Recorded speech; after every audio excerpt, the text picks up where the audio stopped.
Vou fazer um pequeno resumo do conteúdo visto na aula anterior, para a gente poder dar continuidade. Então, nós vimos que as propriedades coligativas são propriedades dos solventes que se modificam com a presença de um soluto não volátil. Então, são características, são propriedades físicas desses solventes que são alterados pela presença de um soluto, e esse soluto, ele precisamente é não volátil, tá? É importante saber também que essas propriedades coligativas são referentes às soluções ideais. O que são soluções ideais? São soluções onde tem soluto não volátil e são soluções em que não há reação entre soluto-soluto e nem solvente-solvente, ou seja, não há reação química, apenas uma solução, ok? Nós vimos também que são 4 as propriedades coligativas: tonoscopia, ebuloscopia, crioscopia e osmose. Começamos a ver tonoscopia, ou também como é chamado, tonometria. E o que é o efeito tonoscópico? É a diminuição da pressão de vapor de um líquido quando é adicionado um soluto não volátil, tá? E o que é pressão de vapor? Alguém lembra o que é pressão de vapor? Me fale aí.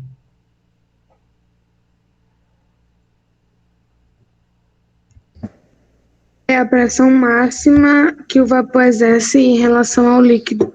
Isso, muito bem. Quem falou comigo que eu não consigo ver? Kelly. Isso mesmo, Kelly. Então, a pressão de vapor é justamente o que a Kelly falou. É a pressão exercida pelo vapor de uma substância líquida no seu próprio líquido, tá? Essa pressão que é feita, por que é feita? Por conta que quando este líquido ele sai do estado físico líquido e vai para o gasoso, essas moléculas elas ganham mais energia. Ganhando mais energia, que a gente chama de energia cinética, elas vão se movimentar, se movimentar, colidindo com as paredes, e essa colisão com as paredes vai exercer uma pressão sobre o líquido, tá? E quando essa interação ela entra em equilíbrio, a gente tem um equilíbrio das fases, tá?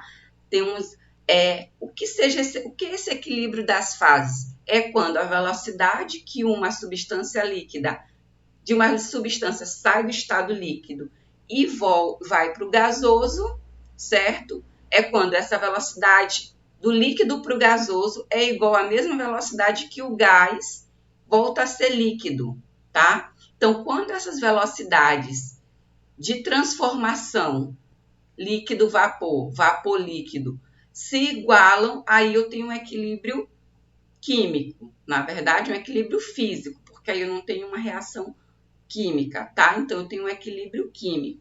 Daí, eu tenho como calcular a pressão de vapor. Cada substância vai ter uma pressão de vapor diferente, tá? O que diferencia, qual é a característica que diferencia uma substância da outra, ter uma pressão de vapor menor ou maior? Qual é a característica da substância que vai me dizer? No caso, seria a temperatura, né? Não. Olha para essas moléculas e tem uma dica aí. O que faz com que uma substância tenha uma pressão de vapor maior ou menor? A adição do soluto no volátil. Não, aí a gente está falando do efeito tonoscopia. A gente está falando agora só da pressão de vapor, que isso é uma característica de cada líquido. Cada líquido tem uma pressão de vapor, como a gente falou na aula anterior. A água tem uma pressão de vapor, a acetona tem uma pressão de vapor, o álcool vai ter outra pressão de vapor. Qual a característica dessas substâncias que vai definir a pressão de vapor?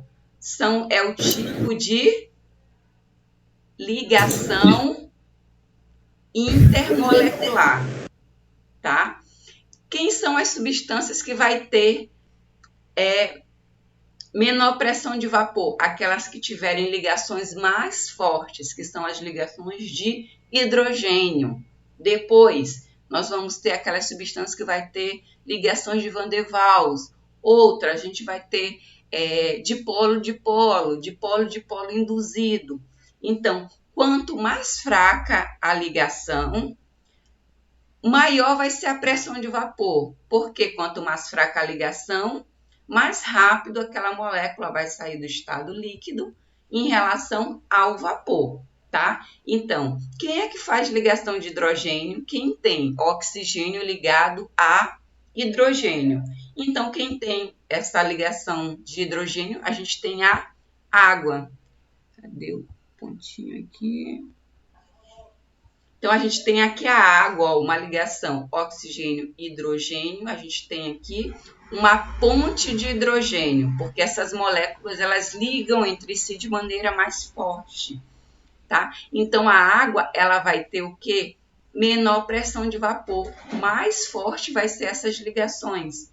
Depois, em seguida, vem o metanol e a gente tem aqui o etoxetano. Então, aqui esse gráfico vai indicar a pressão de vapor de cada substância. Então, a natureza do líquido, a natureza do solvente vai, né, ter influência na tonoscopia. E também, o que vai ter influência o que vai influenciar a tonoscopia? O efeito tonoscópico vem pela adição de um soluto a esse solvente. Por quê? Digamos que a gente viu no experimento que a água pura, ela tende a evaporar mais rápido do que a água com sal ou a água com açúcar. Por quê? Aquele soluto não volátil, ele funciona como uma barreira. Na verdade, ele se liga, em vez de ter molécula de água ligada à molécula de água, a gente tem molécula de água ligado à molécula do sal, ou então à molécula do açúcar. E como elas estão ligadas, essas ligações são mais fortes, tá? Então, como essas ligações intermoleculares são mais fortes, mais difícil vai ser para aquela água sair do estado líquido e virar vapor. Então, essa dificuldade que o soluto traz para um solvente em dificultar que ele saia do estado líquido para o gasoso é chamado de efeito tonoscópico, que é o que a gente viu na aula passada. Então, a adição, quando a gente vê aqui, essa linha aqui, é uma solução pura. Então, a uma dada temperatura, ela tem uma pressão de vapor, certo? E quando se é adicionado um soluto, a gente tem uma solução com uma pressão de vapor menor, ou seja, a pressão de vapor menor vai me indicar um líquido com maior dificuldade de transformação do líquido para o gasoso. Compreendido até aqui? E aí, chat? Sim. Professora, nesse caso, a água vai ter que ter uma temperatura maior para poder evaporar? Justamente, deixa eu olhar. Isso, o gráfico aqui não tem. Então, como eu falei, a água evapora. Não, aí a gente vai falar de abloscopia, né? O que eu não coloquei aqui. Vamos lá. Temperatura. Quando a gente tem uma água saindo do líquido para vapor, como a gente falou na aula passada, não tem aumento de temperatura, tá? Como a gente comentou, se a gente deixar um copo do lado da nossa cama durante a noite, a gente vai ver que esse volume diminuiu, mesmo que não tenha atingido 100 graus Celsius. Então, a temperatura ali, digamos que continuou constante. Mesmo assim, essa água saiu do líquido para o gás. Por quê? Porque na superfície vai ganhando energia. Então, a tonoscopia, ela não está atrelada precisamente à temperatura. Está atrelada no seguinte: em cada temperatura, a gente vai ter um efeito tonoscópico diferente. Mas não é tão importante. O que é importante saber, que foi até levantaram essa questão numa atividade que eu fiz, que o gabarito estava errado, né? Eu já consertei. Eu não lembro qual foi a aluna que me avisou. Obrigada. Eu não tive como responder no WhatsApp, como eu falei, meu celular estava com problema. Mas eu já mudei o gabarito. Qual era a pergunta? As propriedades coligativas, do que elas dependiam? Qual era o fator que dependiam as propriedades coligativas? Era do número de partículas. Soluto. Do soluto, justamente, o número de partículas do soluto. Por quê? Se eu tiver um copo com água, 2 copos com águas, com 100 ml cada, em um eu colocar 10 gramas de sal e no outro eu colocar 20 gramas de sal, quem é que vai diminuir primeiro o volume? Com 10 ou com 20? Vai diminuir no caso que você está falando de evaporar, é? Isso. Com 10. Com 10. Porque a propriedade coligativa ela está diretamente relacionada ao número de partículas do soluto. Quanto maior o número de partículas do soluto, maior vai ser a dificuldade de haver essa transformação. Na verdade, de haver essa evaporação. A senhora tinha colocado que dependia da natureza do soluto. Isso, estava errado o gabarito. Então, e o que depende da temperatura? O que é que vai mudar a temperatura de ebulição? Agora falando lá dos 100 graus. A gente tem, quando a água sai do estado líquido e vai para o vapor, quando a gente fala de vapor, a gente está falando de algo que acontece espontâneo, tá? Sem ser aumento de temperatura. Então, líquido, vapor. Quando a gente diz que evaporou. Quando sai do líquido e vai para o gasoso, na temperatura de ebulição, que no caso da água é 100 graus, a gente diz que ebuliu, tá? E nessa temperatura de ebulição, que para a água a 1 atm é 100 graus, também pode haver alteração. Digamos que eu tenha uma panela com água pura e uma panela com sal. Quem é que vai ferver primeiro? Quem é que vai ebulir primeiro? Vai ser a água pura. A água pura.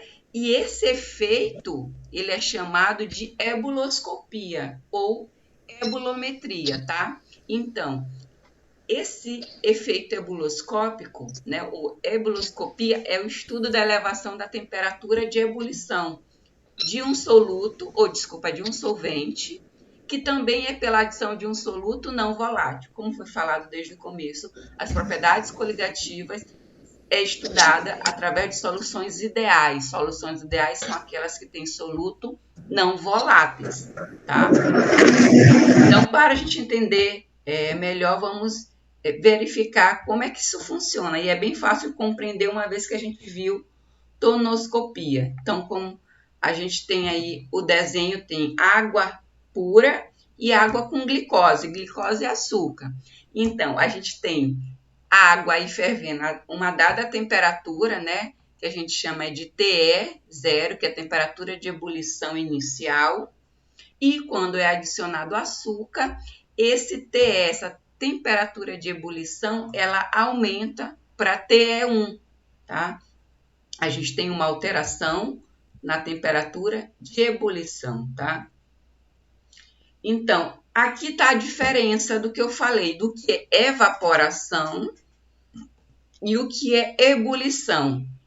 Nos dois contextos, há transformação de um líquido em gás. Mas na evaporação é algo que acontece espontâneo, sem elevação da temperatura, e na ebulição é algo que acontece de forma não espontânea, que depende da elevação da temperatura. Tem outra característica que diferencia a evaporação da ebulição. Como eu falei, na evaporação, quem evapora é aquelas moléculas que estão na superfície. Então, aquelas moléculas que estão ali na superfície do copo, elas vão ganhando energia. Então, elas saem do líquido para o vapor. Na ebulição, não é assim que acontece. Quando a gente está por exemplo, a gente vai observar uma panela com água no fogo. Vai criando bolhas, não cria? Começa a borbulhar. Da onde é que saem essas bolhas? Elas saem da superfície ou do fundo da panela? Do fundo. Do fundo da No panela. fundo da panela. Isso, mas por que é do fundo da panela? É fácil. Porque vai começar a ferver. Temperatura. Isso, Por causa do aumento da temperatura. isso. Aí vai criar uma bolha. Então, é o fundo da panela que está em contato com a chama. Então, as moléculas que vão ganhar mais energia são aquelas que estão em contato com o fundo da panela, porque o fundo da panela é a parte mais quente da panela, não é? Então, essas moléculas que estão em contato com o fundo da panela, elas são aquelas que vão ganhar energia muito mais rápido. Então, elas que saem do estado líquido para o gás. Então, aquelas bolhas são o quê? São bolsas de água no estado gasoso, tá? Enquanto a evaporação é da superfície, da ebulição é do fundo, tá? Explicado isso, a gente tem ebulição. Oi? Algo interessante é que quando a água está fervendo, como a senhora deu o exemplo do açúcar, aí se pega uma quantidade, a água está fervendo já, e pega uma quantidade grande de açúcar e se coloca na panela, na mesma hora ela para de ferver. Isso mesmo. Aí só depois de um tempo ela volta a ferver, mas tem que esperar muito mais tempo para ela poder voltar a ferver. Isso mesmo. E como é o nome disso? Ebuloscopia. É o efeito ebuloscópico aí que a gente observa no nosso dia a dia. Tem esse efeito buloscópico, ou crioscopia, tonoscopia também, gente. Eu vou dar esse exemplo quando eu estiver falando de crioscopia. Então, aqui a figura mostra pra gente como é que acontece, como eu acabei de falar, como as bolhas, elas começam ali na superfície inferior do recipiente, tá? Essa parte eu já expliquei. Turma, quando eu falei que a temperatura da água, temperatura de ebulição é 100 graus a 1 atm, o que isso quer dizer? A pressão externa, ela influencia na temperatura de ebulição. Tá? A água, ela vai ferver a 100 graus quando ela tiver a 1 atm. E o que é isso, 1 atm? Quando a gente tem a 1 atmosfera. E essa condição é quando a superfície no qual essa água está, ela se encontra no mesmo nível do mar, tá? Ela ali está no mesmo nível do mar e não tem uma variação na altitude. Digamos que ao nível do mar, aquela altitude é 0. Então, a gente diz que está a 1 atm, tá? Quando a gente vai ferver essa água numa outra altitude, há uma variação, tá? Vamos ver melhor. Então, a pressão de vapor, a pressão atmosférica, ela varia de acordo com a altitude. Com o aumento da altitude, a pressão e o ponto de ebulição diminuem, tá? Causando uma diminuição na pressão de vapor. Tá? Os locais onde há menos pressão atmosférica, a água ferve mais rápido. As moléculas escapam com mais facilidade. Por exemplo, eu tinha pesquisado, mas não lembro agora. Os meninos aí, as meninas que gostam de futebol, vão lembrar alguns países aqui mesmo na América do Sul, onde há partidas de futebol no qual os alunos têm que ir antes, os jogadores têm que ir antes para se acostumar por conta da altitude. Alguém lembra Equador. aí? Equador. Lá no Equador tem uma cidadezinha específica. Lembram? Quito? Isso, Não, Quito. Quito. Eu acho que Quito tem altitude. Mesma. Só aqui. Mas Quito não é na Colômbia, rapaz.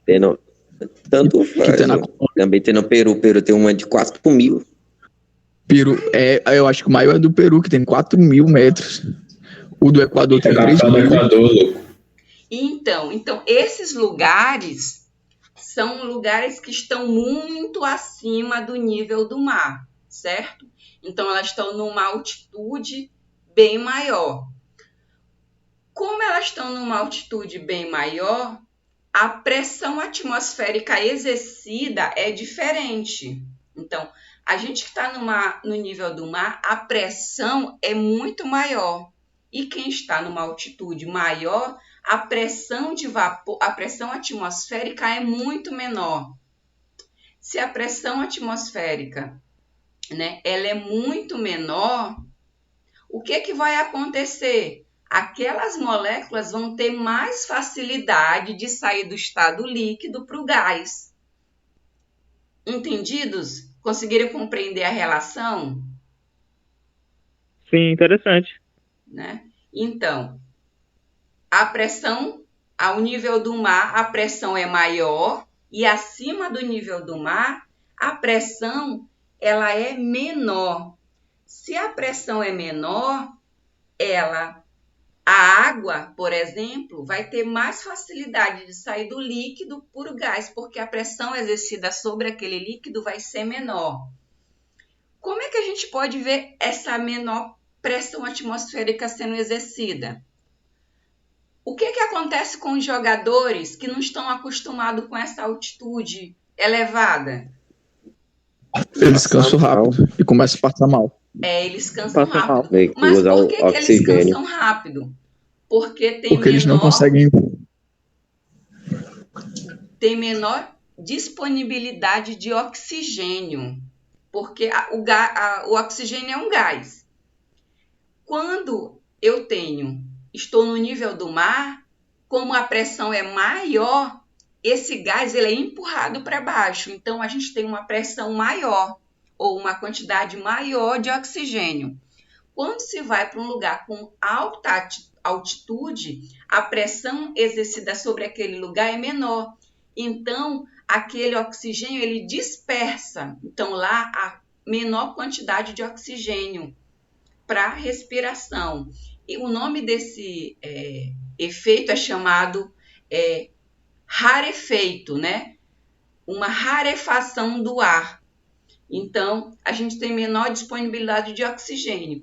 Tendo menor disponibilidade de oxigênio, eu estou olhando o chat, viu? Eu não estou gostando do que eu estou vendo. Como há uma menor disponibilidade de oxigênio, os jogadores que não estão acostumados, eles cansam mais rápido e podem vir a ter desmaios, convulsão e precisar de respiração de oxigênio, tá? Inalação de oxigênio. Então, como eu voltando aí para a ebuloscopia, como em maior altitude a pressão é menor, o que vai acontecer com o ponto de ebulição? Vai ser menor. Então, aqui ao nível do mar, nós aqui em São Luís, a gente está um pouquinho abaixo do nível do mar, tá? Então, é só um pouco, o efeito não é tão grande. Então, digamos que a gente está no nível do mar. A temperatura de ebulição da água é 100 graus. Se a gente for para Quito, a temperatura que a água vai entrar em ebulição, ou seja, a temperatura que a água vai ferver, não vai ser 100, vai ser menor que 100 graus, tá? E isso vai variar de lugar para lugar, dependendo. Ô Kelly, essa água do radiador também tem a ver com a crioscopia. Esse era o exemplo que eu ia dar. Tu leu meus pensamentos. Eu falei que ia dar um exemplo depois. Eu vou dar em crioscopia, tá? Porque também serve para, dando spoiler, para lugares muito frios, a água do radiador não congelar. Tá? Mas aí já é o processo inverso da embrioscopia, professor. Isso mesmo, que vai ser o próximo efeito que a gente vai ver na aula que vem, que é a crioscopia, que é o efeito contrário da ebuloscopia, tá? Então, vamos para um exemplo, pois não é, Davi? Tá caríssimo. Ainda tem isso, mas o efeito não é tão grande, não. Não tem uma alteração tão grande. Tá?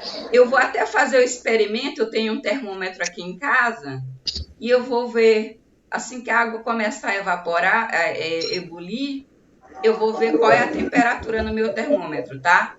Aí vocês me cobrem depois, para eu falar para vocês. Então, vamos lá. O efeito diabuloscopia, como é que a gente consegue ver ele no nosso dia a dia? A gente consegue ver ele no nosso dia a dia através do cozimento dos alimentos, na panela de pressão. O que é a panela de pressão? Qual é o objetivo da panela de pressão? Cozinhar. Cozinha mais rápido. Cozinhar mais Cozinhar rápido. mais rápido. Alguém fez Enem, esse último Enem? Fiz não, professora. Pois Eu fiz, professor. Tu lembra da questão da panela de pressão? Não lembro. Não lembra? Não lembro nem se eu coloquei meu nome certo, professor. Então, o Gabriele fez. Tu lembra, Gabriele? Caiu essa questão, gente, no Enem. Né? Caiu a questão sobre a panela de pressão. Então, vamos lá entender um pouquinho da panela de pressão. Qual é o objetivo da panela de pressão? Cozinhar o alimento mais rápido. Né? E a questão... Ih, essa buzina aí. A questão, ela perguntava por que era melhor cozinhar na panela de pressão. Eu não vou lembrar de todas as alternativas, só de algumas. E eu vou falar para vocês e vocês vão me dizer. Por que é melhor cozinhar na panela de pressão? Porque os alimentos cozinham mais rápido? Porque economiza gás? Ou porque cozinhar na panela de pressão conserva os nutrientes dos alimentos? Economiza gás. Cozinhar rápido. Um pouco dos três. E... Se ele cozinhar rápido, ele vai economizar gás e ao mesmo tempo vai conservar os nutrientes. Então, o que acontece nas questões do Enem? Todas as questões, elas têm um nível de assertibilidade, né? Tanto é que não é assim, você acertou essa questão, você ganha um ponto. Toda questão tem um nível e todas as alternativas têm um nível. Então, essas três alternativas que eu falei para vocês, elas estão corretas, mas existe a mais correta. E a mais correta é preservar os nutrientes dos alimentos, tá? Por quê? Como o alimento cozinha muito mais rápido, e isso faz com que conserve os nutrientes. Se eu passar muito tempo cozinhando aquele alimento, os nutrientes vão degradando, digamos que vão morrendo, vão perdendo sua função, tá? Então, essa foi a questão do Enem. Mas o que a gente vai falar aqui de diabuloscopia precisamente? É que na panela de pressão, como o próprio nome diz, há um aumento de pressão.